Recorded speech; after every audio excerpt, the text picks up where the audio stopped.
Amigos, continuamos aquí en la Pizarra Digital. Gracias por estar con nosotros. Entremos de lleno ahora con nuestra charla viral, este tema tan importante, no solamente en estos tiempos de elección, sino es importante durante toda nuestra vida ciudadana, política en el país. Es importante abordar estos temas y para ello hemos invitado al doctor Sergio Pacheco, al cual le agradecemos. Doctor, ¿cómo se encuentra? Gracias por estar con nosotros. ¿Qué tal? Mucho gusto. Muy bien, muy amables. Estamos frente a lo que se ha llamado las elecciones más grandes de la historia y aunque pareciera como cliché la pregunta, pero sí nos gustaría que nos compartiera por qué es importante votar. Una, fundamental, porque es a través de este ejercicio que la ciudadanía puede expresar su concepción con respecto a quién o quiénes debieran administrar los recursos de todos, quiénes deberían llevar a cabo los proyectos y programas que la sociedad demanda, que la ciudadanía requiere, y es el momento en el cual es factible influir precisamente eligiendo a unos u otros sobre el posible destino del país, en este caso del estado y del municipio, porque en efecto es una elección grande, sí, por el número de cargos que están en disputa o en contienda, pero también lo es porque se elige tanto para el nivel federal a través de las diputaciones, se le elige el ejecutivo del estado y se eligen los municipios, las 67 alcaldías de este estado. Por una parte es una elección en la cual se elegirá a quienes tendrán en sus manos elaborar el presupuesto de egresos de la federación, que es muy importante para las entidades y para los municipios, pero en este momento y en el contexto que estamos, pues es una decisión que a todos y todas nos compete. Pues dentro de la cultura electoral, yo he observado o he notado que pues la mayoría de las personas escogemos al candidato, uno, porque es el partido que me inculcaron desde casa o es el partido que siempre me ha gustado. Dos, voto por el candidato porque me cayó bien, se ve simpático, parece que es honesto o habla claro.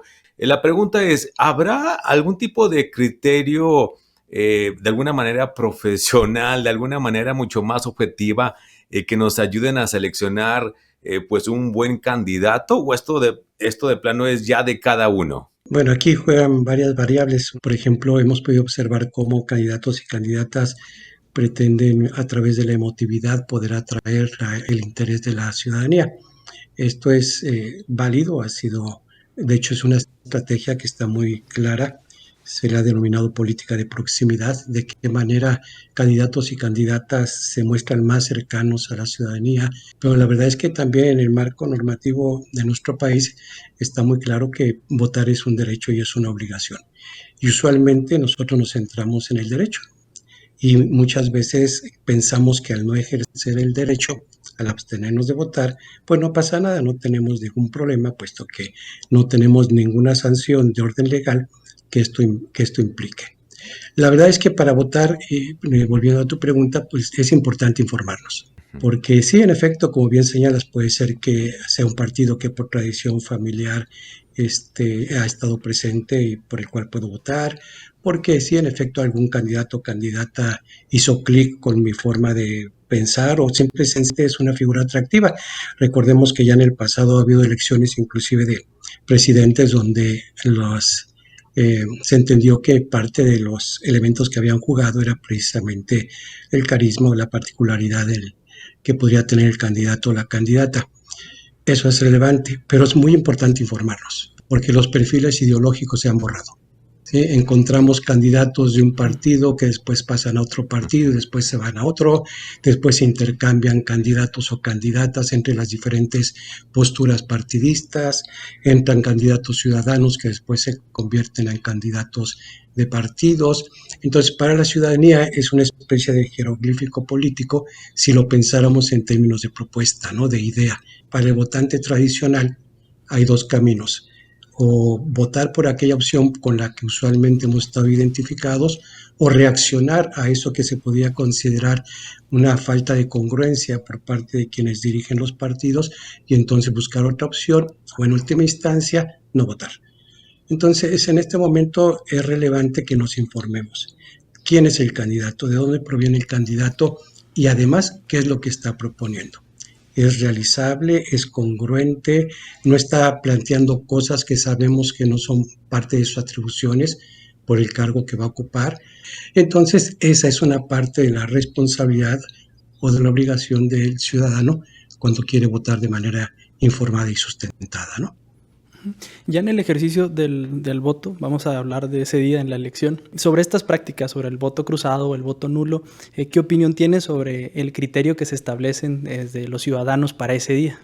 Si hay procesos de negociación, de acuerdo, lo acabamos de ver en el cierre del debate, cómo a final de cuentas se presenta una declinación. Cuando uno analiza los procesos y ve cómo se están articulando, puede uno prever que ese momento pudiera darse. La otra opción, en efecto, es que el ciudadano que otorgue su voto por los diputados de tal manera que el Congreso pueda tener de alguna manera con esa representación la posibilidad de evitar que haya exceso de posibilidades de ejercicio de poder por una de las partes. O en el ámbito municipal de igual manera, aunque ahí es más difícil porque en el gobierno municipal, como sabemos, pues se eligen por planilla.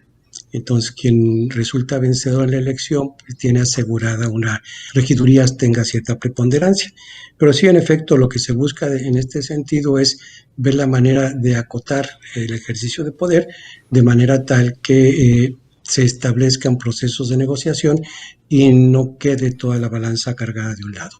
Doctor, y bueno, hablando de términos o conceptos, pues como el del voto cruzado, también está otro que es el voto útil. Si yo voto por un candidato que aparentemente no tiene toda la fuerza, ¿será votar por el más grande? O sea, ¿sirve votar por este tipo de candidatos? Sí, y tenemos antecedentes de ese tipo de votación. Eso se dio, por ejemplo, en el proceso electoral del año 2000. Por ejemplo, Cuauhtémoc Cárdenas, que no era su primer proceso electoral, y hubo una corriente muy fuerte donde el voto útil lo que indicaba era, aquí hay que haber que preguntarse cuál es el objetivo del voto útil, y en aquel entonces el voto útil se identificaba fundamentalmente con la idea de que el partido que había sido hegemónico durante 70 años no pudiera regresar a dirigir los destinos del país a través del Ejecutivo Federal. Y en efecto, lo que se produjo fue en ese sentido una masiva votación a favor del candidato que en este caso fue la primera alternancia en el poder en el país. Y este es una estrategia que en el mismo sentido uno se tiene que preguntar, bueno, voto útil ¿para qué? ¿Qué es lo que se pretende con este voto útil? Y en el sentido que lo preguntaban es precisamente acotar las posibilidades de ejercicio del poder del actual titular del Ejecutivo Federal. Sobre esto del que mencionaba, que me parece muy interesante, que existen muchos partidos políticos. Entonces, de entrada pareciera que hay algunas opciones o candidatos que es complejo que vayan a ganar. ¿Qué tan conveniente es para el país que existan tantos partidos políticos y sobre todo que esos votos los mantiene vigentes a esos partidos cuando se dan esos votos? Las encuestas generalmente sobre confianza en las instituciones del país, de entre los peor calificados, pues están los partidos políticos. Cuando se abre la posibilidad de que nuevas agrupaciones se conformen, que además es un derecho que los ciudadanos se puedan organizar para defender sus intereses y promover sus propios objetivos, pues estamos en un escenario propiamente democrático. El problema tiene que ver con la conformación de las organizaciones y los posibles arreglos de carácter político que pueden mediar en la integración de estos organismos, ¿no? Recordemos que, por ejemplo, con el partido que está hoy día en el poder, el gobierno federal, pues es un partido relativamente reciente. Entonces uno puede pensar que si se coarta la posibilidad de nuevas formaciones políticas, pues tendríamos imposibilitado o vedado que estas formas de representación se dieran. A final de cuentas, en muy poco tiempo logró posicionarse y eso representa la voluntad general en ese sentido, ¿sí? De manera abstracta. La otra parte, creo yo, insistiría en la responsabilidad ciudadana que tenemos. Pensamos que elegimos representantes y ya no le damos continuidad y terminamos por delegar la capacidad de decisión en aquellos que ocupan los puestos de representación popular. Y eso me lleva a lo siguiente, la cuestión de la apatía ciudadana. ¿Cómo ha observado usted esta apatía? ¿Cómo ha evolucionado? a comparación de hace 10 años, o ha disminuido o simplemente se ha transformado? Es interesante la pregunta precisamente y por la historia que tiene particularmente nuestra localidad en ese lapso de tiempo que marcas.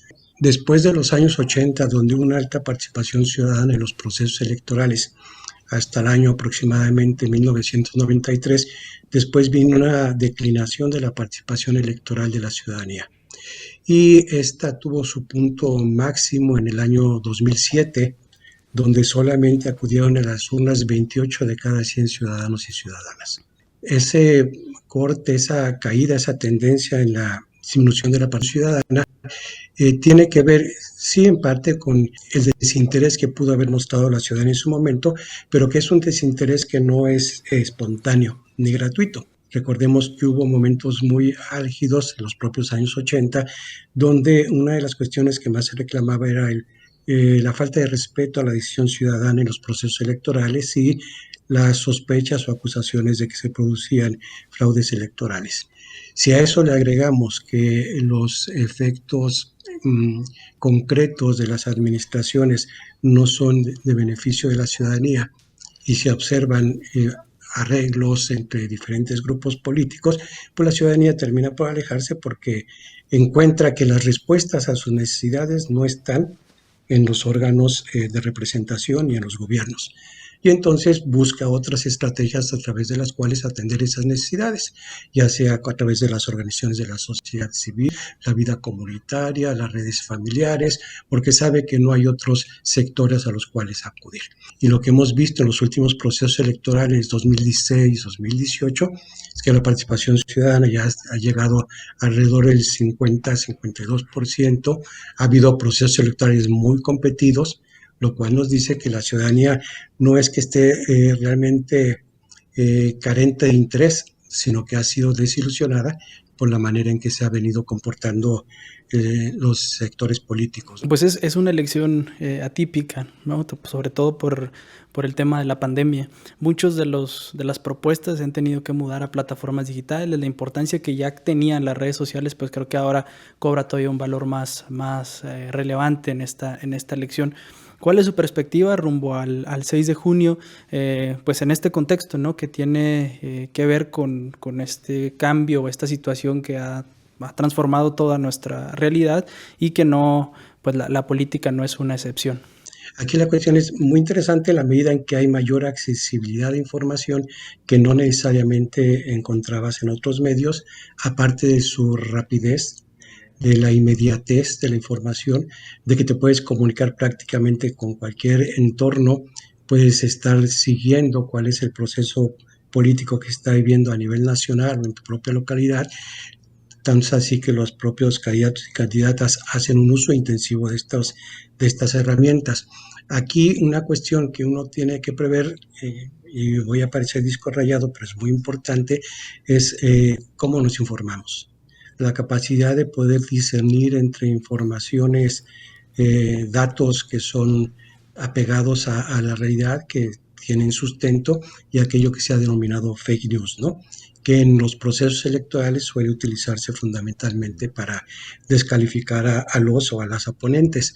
En este caso, la ciudadanía puede participar de manera muy intensa, puede dar a conocer su punto de vista, puede promover a sus candidatos, su perspectiva. La cuestión creo que es sumamente positiva en ese sentido, nada más sí tener la prevención de que la información que utilizo, replico y de la que me apropio, pues tenga este sustento, ¿no? Lo acaba de mencionar, el hábito de informarnos, de bien informarnos para poder tomar una decisión, y yo creo que esto queda muy claro dentro de esta charla para que pues nuestra audiencia haga un poquito más de conciencia. Doctor, una vez más, muchas gracias por estar con nosotros, compartirnos estos momentos y platicar acerca de este tema. Al contrario, muchas gracias a ustedes y pues a votar. No dejemos en manos de los demás una decisión que nos corresponde a todos y todas. Le agradecemos. Amigos, pues continuamos con más aquí en La Pizarra Digital. Quédense con nosotros.